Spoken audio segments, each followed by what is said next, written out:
بسم اللہ الرحمن الرحیم۔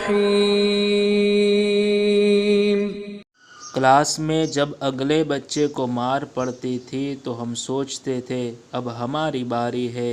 سمجھ نہیں آتا لوگ جنازہ دیکھ کر یہ کیوں نہیں سوچتے ہم نے بھی مرنا ہے۔ وہ کہیں نہ کہیں سے وسیلہ بنا دیتا ہے، وہ اپنے بندوں کو تڑپتا نہیں چھوڑتا۔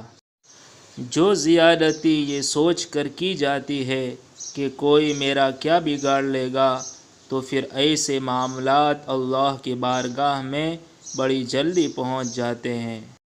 وہ غم جس کے ملنے پر تمہارا رجوع اللہ کی طرف ہو جائے، اس خوشی سے بہتر ہے جس کے ملنے پر تم اللہ کو بھول جاؤ۔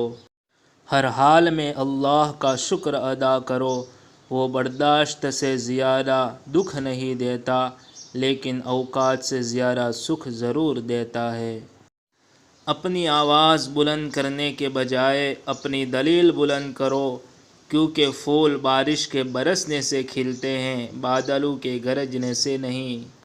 جس طرح زیادہ گہرائی سے پانی نکالنے پر پانی زیادہ میٹھا اور ٹھنڈا نکلتا ہے، اسی طرح زیادہ سوچ سمجھ کر بولنے سے الفاظ میٹھے اور نرم نکلتے ہیں۔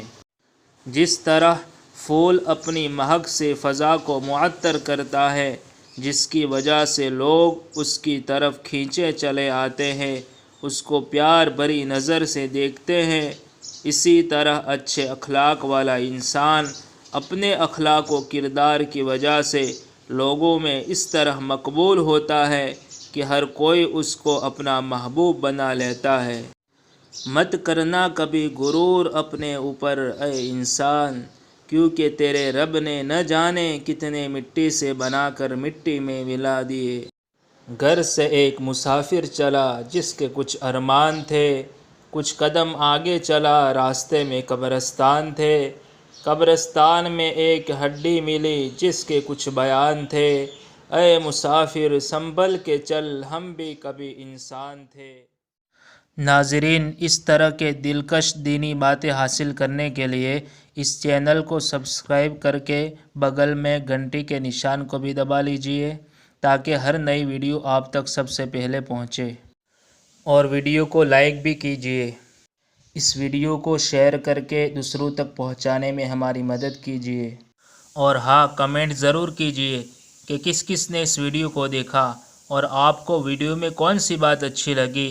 آپ کا چھوٹا سا کمنٹ ہمارے لیے دوسری ویڈیو بنانے میں ہمت افزائی کا کام دے گا۔ جزاک اللہ۔